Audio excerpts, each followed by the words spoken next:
Breaking news में बड़ी खबर आपको बता दें, समाजवादी पार्टी से जुड़ी है।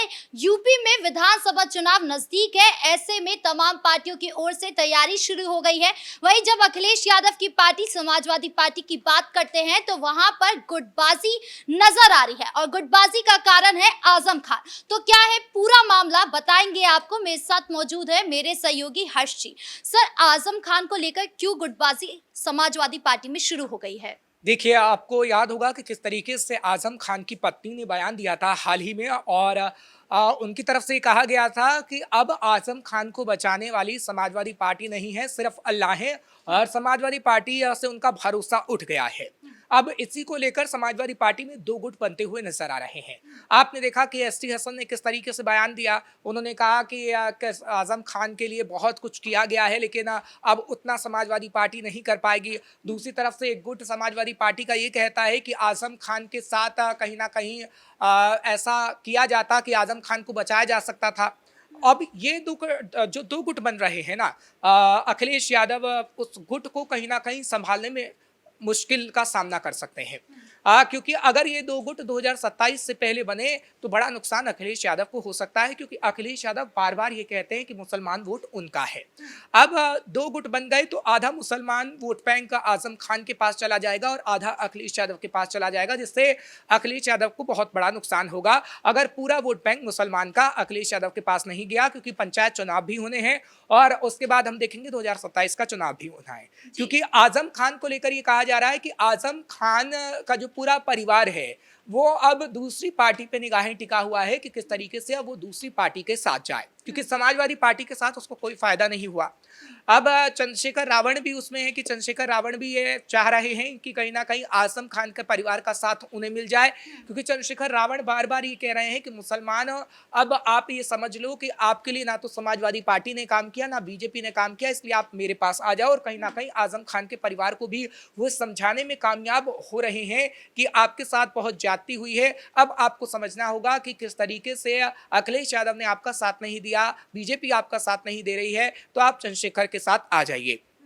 अब कहीं ना कहीं अगर ऐसा होता है, क्योंकि आजम का परिवार के ऊपर ये डिपेंड है कि आजम का परिवार आखिर किस पार्टी की ओर रुख करेगा, क्योंकि आजम के परिवार के साथ कई मुस्लिम लोग हैं और एक बड़ा तबका कहीं ना कहीं रिलेट करता है आजम खान से। क्योंकि पहले आपने समाजवादी पार्टी के अंदर देखा था कि आजम खान ही थे कि किस तरीके से कपिल सिब्बल तक के लिए बात पहुंच गई थी और उनको किस तरीके से सीट दे दी गई थी, और आजम खान के कहने पर भी किसी को सड़क से उठाकर नेता बना दिया जाता था। ऐसा समाजवादी पार्टी में था। लेकिन जिस तरीके से आजम खान का धीरे धीरे कद घटता गया, समाजवादी पार्टी ये समझने लगी कि आजम खान का अब उन्हें कोई काम ही नहीं है। लेकिन अभी भी ऐसा नहीं है।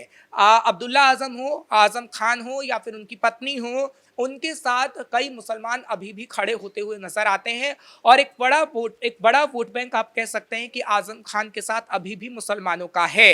अगर वो अखिलेश यादव से छिटक गया तो कहीं ना कहीं बड़ी मुश्किल अखिलेश यादव के लिए हो सकती है। लेकिन अगर समाजवादी पार्टी की बात करें तो एक गुट कह रहा है कि हमें आजम खान की जरूरत है, हम उनका सम्मान करते हैं। दूसरी तरफ गुट के एक लोग कह रहे हैं कि समाजवादी पार्टी को आजम खान की जरूरत नहीं है, बिल्कुल भी नहीं है। उन्हें चुनाव उनके बिना भी वो जीत सकते हैं और लड़ भी सकते हैं। तो ये दो एक साथ कैसे हो रहा है? एक पार्टी दो गुट, ऐसा कैसे हो सकता है? देखिए, एक गुट तो वो है जो आजम खान के बेहद करीबी माना जाता है। एक गुट वो है जो अब कहीं ना कहीं आजम खान के करीब नहीं रहना चाहता है। क्योंकि आपने देखा है कि किस तरीके से जो नए नए युवा चेहरे हैं मुसलमान के, उनको लाने की कोशिश अखिलेश यादव ने अपनी पार्टी में की है और अखिलेश यादव उन्हीं को तवज्जो देने की कोशिश कर रहे हैं और वो चाहते हैं कि जो मुस्लिम चेहरा है, देखिए जिस तरीके से समाजवादी पार्टी सांसद जियाउर रहमान बर्क को आगे किया गया, जिस तरीके से कई और मुस्लिम चेहरे हैं उनको आगे किया जा रहा है अखिलेश यादव की तरफ से, तो अखिलेश यादव अब आजम खान के भरोसे नहीं बैठे रहना चाहते हैं, क्योंकि आजम खान पर कई ऐसे मुकदमे चल रहे हैं जिसको लेकर अखिलेश यादव फंस सकते हैं आगे आने वाले समय में, अगर अखिलेश यादव ने आजम खान के परिवार से ज्यादा सहानुभूति दिखाई तो। इसलिए अखिलेश यादव चाहते हैं कि अब आजम खान के चेहरे के भरोसे ना वो बैठे रहें, अब दूसरा चेहरा इस्तेमाल किया जाए और दूसरे चेहरे के भरोसे ही वो रहें। इसलिए कई ऐसे चेहरे हैं जिनको आगे तवज्जो दी जा रही है और ये कहा जा रहा है कि आप आगे होकर बोलिए, आगे होकर लड़िए, हम आपके साथ हैं। और अखिलेश यादव वो छवि भी कहीं ना कहीं सुधारना चाहते हैं जो उनकी अपने पिता के समय में बनी थी, क्योंकि उनके पिता को तो मुल्ला मुलायम ही कहा जाता था।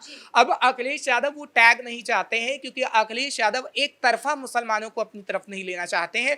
अखिलेश यादव ये चाहते हैं कि सभी पार्टियों को साध लिया जाए, इसलिए वो पीडीए का फॉर्मूला का जिक्र करते हैं, पिछड़ों का जिक्र करते हैं, अति पिछड़ा का जिक्र करते हैं, मुस्लिम कम्युनिटी का जिक्र करते हैं। क्योंकि अगर आपने सभी जातियों को नहीं साधा और सिर्फ एक कम्युनिटी की बात आप करते रहे, तो अब वो जमाना नहीं है मुलायम सिंह यादव का कि मुलायम सिंह यादव को मुल्ला मुलायम कहा जाता था और मुलायम सिंह यादव ने एक मुश्त होकर मुसलमानों के वोट बैंक से ही पार्टी की सरकार बनाई थी। अब थोड़ा लोग अलग सोचते हैं, जातिवाद से थोड़ा वो ऊपर उठे हैं। अच्छा, अखिलेश यादव अपने आप को मुस्लिम का मसीहा बताते हैं, अपने आप को हमेशा लाल टोपी से सफेद टोपी पर आने का काम करते हैं, लेकिन अब वो आजम खान को एकदम से छोड़ देंगे, जो कि एक अच्छा खासा मुस्लिम चेहरा है, अच्छा खासा मुस्लिम वोट उनको मिलता है। तो अब अगर वो चुनाव में उनसे दूरी बनाएंगे तो उसका कितना नुकसान अखिलेश यादव को और समाजवादी पार्टी को होने वाला है? देखिए, समाजवादी पार्टी को पूरा नुकसान तो नहीं, लेकिन थोड़ा बहुत नुकसान होगा, क्योंकि आजम खान का जिस तरीके से अपना एक वोट बैंक बनाए हुए हैं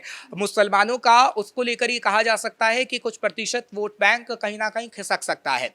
अब वो किस पार्टी की ओर खिसकेगा, क्या चंद्रशेखर रावण की ओर खिसकेगा, या फिर आजम खान का जो सॉफ्ट कॉर्नर है वो बीजेपी की तरफ भी खिसक सकता है। क्योंकि अंदर खाने एक खबर आ रही है कि जिस तरीके से अब्दुल्ला आजम को जमानत मिली, जिस तरीके से तंजीम फातिमा जो उनकी वाइफ हैं वो जेल से बाहर आई, और अब्दुल्ला आजम के बाद ये कहा जा रहा है कि आजम खान भी जेल से बाहर आ सकते हैं, तो उससे ये भी कयास लगाया जा रहा है कि धीरे धीरे अब आजम खान को लेकर जो सॉफ्ट कॉर्नर बीजेपी का है, आजम खान कहीं ना कहीं बीजेपी को भी फायदा पहुंचा सकते हैं। खैर, ये खबरें हैं और खबरें जब आती हैं तो उस पर कयास लगाए जाते हैं। अभी कोई आधिकारिक पुष्टि तो नहीं है कि हाँ वो बीजेपी के साथ जाएंगे या चंद्रशेखर रावण के साथ जाएंगे या फिर मायावती का साथ उन्हें मिलता हुआ नजर आएंगे, लेकिन एक बड़ा फैक्टर आजम खान तो है उत्तर प्रदेश के अंदर, इसे नकारा नहीं जा सकता। अच्छा, ये जो गुटबाजी है वो सिर्फ आजम खान को लेकर नहीं हो रही, बल्कि कथावाचक वाले मामले पर भी हो रही है। एक तरफ यादव समाज है और एक तरफ ब्राह्मण समाज है या विधायक है, जो लगातार जो है समाजवादी पार्टी में नाराज होते नजर आ रहे हैं। जब अखिलेश यादव यादव का नाम ले रहे हैं तो ब्राह्मण नाराज हो रहे हैं, और जब ब्राह्मण का नाम ले रहे हैं तो यादव नाराज हो रहे हैं। इसमें भी अखिलेश यादव बुरी तरीके से फंसते नजर आ रहे हैं। देखिए, अखिलेश यादव तो फंसेंगे ही, क्योंकि अखिलेश यादव को शायद ये बयान नहीं देना चाहिए जो उन्होंने दिया। अखिलेश यादव ने कहा कि अगर आप कृष्ण के वंशजों को कथा नहीं कहने देना चाहते हैं तो आप उनका चढ़ावा भी मत स्वीकार करिए। अब ब्राह्मण उससे नाराज हो गया है, और अगर वो यादवों की बात नहीं करते हैं तो यादव उनसे नाराज हो जाएगा। लेकिन अखिलेश यादव एक तरफा हम देख रहे हैं कि पीडीए की बात कर रहे हैं, उसमें ब्राह्मण को मिक्स नहीं कर रहे हैं। अब उत्तर प्रदेश में तो 10% ब्राह्मण भी है जो निर्णायक भूमिका में रहा है, और आगे आने वाले समय में अब अगर ब्राह्मणों ने साथ दिया बीजेपी का, तो एक बार फिर से बीजेपी की सरकार बनेगी, क्योंकि उन्होंने तो कमल पर ही भरोसा किया है। लेकिन अखिलेश यादव को ये समझना होगा कि जिस तरीके से एक समय में मायावती ने सोशल इंजीनियरिंग की थी, वही अखिलेश यादव को करनी भी होगी। और अखिलेश यादव उस राह पर जा भी रहे थे। जब आपने देखा था कि एक प्रेस कॉन्फ्रेंस की गई और प्रेस कॉन्फ्रेंस में उन्होंने पी का मतलब पंडित जी बताया था, लेकिन उस राह से वो कथावाचक मामले में थोड़े भटक गए। या तो ज्यादा उत्साहित हो गए, या उन्हें कुछ दिमाग में ऐसा आया होगा कि अगर हम सिर्फ यादवों का जिक्र करेंगे या फिर पूरे पीडीए का जिक्र करेंगे तो 2027 में सरकार बना लेंगे। लेकिन अभी उन्हें कोई और रणनीति अपनानी होगी, क्योंकि हम बार बार कह रहे हैं कि आपका पीडीए का फॉर्मूला लोकसभा तक तो सीमित था। ठीक है, लोकसभा चुनाव में आपका पीडीए का फॉर्मूला काम कर गया, लेकिन उत्तर प्रदेश में वो काम नहीं कर रहा है ना। उपचुनावों में वो फॉर्मूला काम नहीं कर पाया है, और अब जो पंचायत चुनाव हो रहे हैं, पंचायत चुनाव में भी वही राग अलाप रहे हैं कि समाजवादी पार्टी पीडीए का फॉर्मूला अपनाएगी, पीडीए का फॉर्मूला अपनाएगी। आप उधर भी धाराशायी होंगे, और 2027 में अगर आप पीडीए के भरोसे बैठे रहेंगे तब भी आपको कहीं ना कहीं धाराशायी होना पड़ेगा, क्योंकि आपको अब नया फॉर्मूला लाना होगा। पीडीए के फॉर्मूले की बात तो आपकी देख ली है जनता ने, और लोकसभा चुनाव में उसका फायदा भी आपको मिल चुका है। लेकिन लोकसभा चुनाव से इतर विधानसभा चुनाव बहुत अलग होते हैं, और विधानसभा चुनाव को लेकर समीकरण अलग होते हैं, लोकसभा चुनाव को लेकर समीकरण अलग होते हैं। और अखिलेश यादव को यह समझना होगा कि 2027 को लेकर उन्हें ऐसी रणनीति बनानी होगी कि ना तो मुसलमान उनसे नाराज हो, ना तो पिछड़ा वर्ग, ना अति पिछड़ा वर्ग, और ना ब्राह्मण उनसे नाराज हो। ऐसी कोई रणनीति अगर वो नहीं अपनाएंगे तो कहीं ना कहीं समाजवादी पार्टी में अभी जो 2 गुट हैं, ऐसे 4 गुट सामने आ सकते हैं। इस मुद्दे पर तमाम अपडेट के लिए आपका बहुत बहुत धन्यवाद। यानी समाजवादी पार्टी में जिस तरीके से रणनीति बन रही है उससे गुटबाजी नजर आ रही है, और अगर अखिलेश यादव ने अपनी रणनीति सही नहीं करी या फिर अपनी रणनीति पर काम नहीं किया तो ये गुटबाजी 2 से 4, 4 से 8 भी बन सकती है। और ना केवल गुटबाजी दखलंदाजी पार्टी में नजर आएगी बल्कि जनता में भी नजर आएगी। ब्रेकिंग न्यूज में इतना ही। कैमरा पर्सन अशोक के साथ मैं राधिका राज।